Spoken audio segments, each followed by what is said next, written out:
Значит, всем привет, меня зовут Игорь. Короче, идем в психоневрологический диспансер стричь, там будут, короче, инвалиды.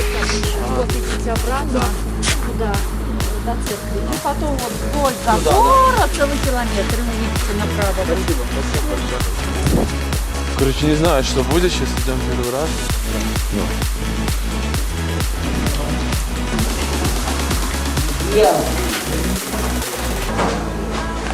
Здорово, ребят.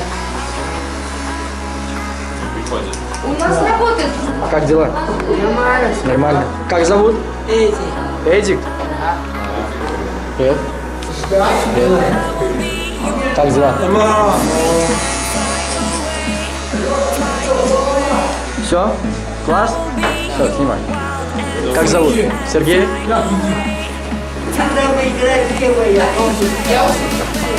Это последний заключительный, ребята, стрижка.